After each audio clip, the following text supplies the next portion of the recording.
Ce n'est pas un hasard. Il s'agit bien du plan de temple d'Amon-Ré à Luxor, répliqué avec fidélité au Louvre et dans les jardins des Tuileries en plein cœur de Paris. Pourquoi la civilisation égyptienne a-t-elle disparu? Ils n'ont pas disparu, mais une partie migrera en Inde dans un climat plus doux. Ceux qui sont restés sur place ont préservé le secret de leur savoir, mais leur pacifisme leur a été fatal. Ils n'avaient pas développé d'armée puissante.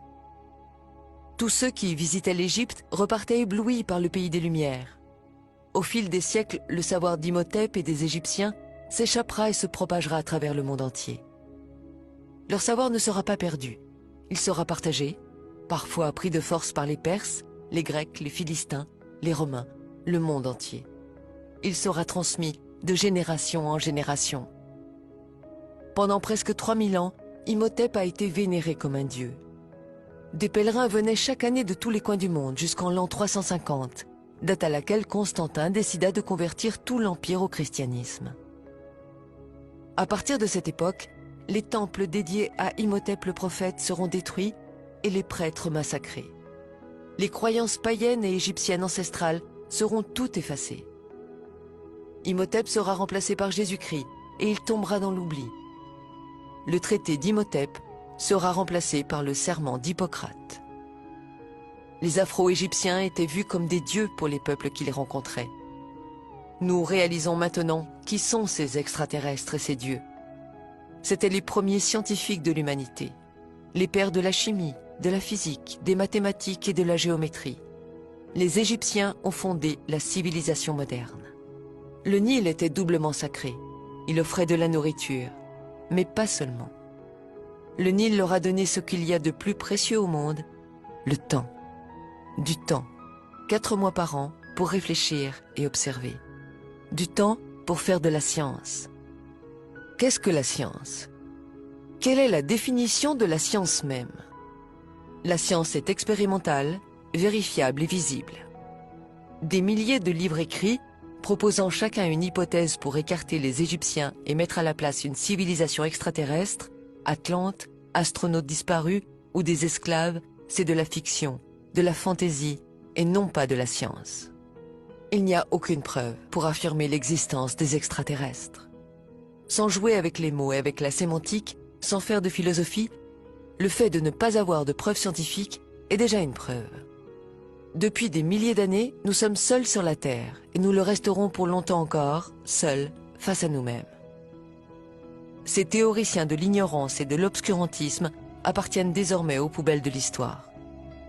Les poubelles de l'histoire sont là, pour entreposer ces livres et ces théories. Il ne faut surtout pas les faire disparaître, afin que l'humanité puisse se faire sa propre opinion.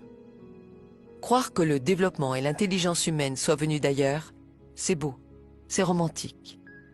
Nous n'avons pas envie d'être seuls dans l'univers, mais ce n'est pas la vérité. Un mythe disparaît, et plus précisément celui d'une civilisation inconnue. La vérité, c'est que cette civilisation, mystérieuse et grandement développée, est l'Égypte. S'il y a une vérité obscurcie, c'est que cette Égypte est nègre. Ils découvriront l'énergie solaire.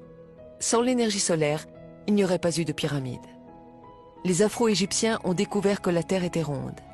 Et ils ont été les premiers à l'avoir parcourue et explorée de long en large.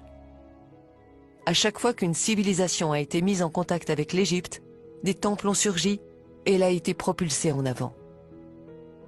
Un mythe est né, celui de la pierre taillée. L'humanité s'est construite avec du béton et non pas avec de la pierre taillée.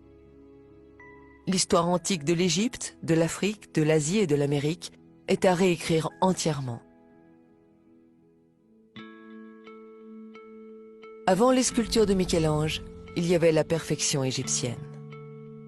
Vous avez dit le sourire mystérieux de la Joconde? Regardez plutôt le sourire énigmatique de Ramsès II. Vous cherchez les Atlantes? Les voici. Ils sont en Égypte.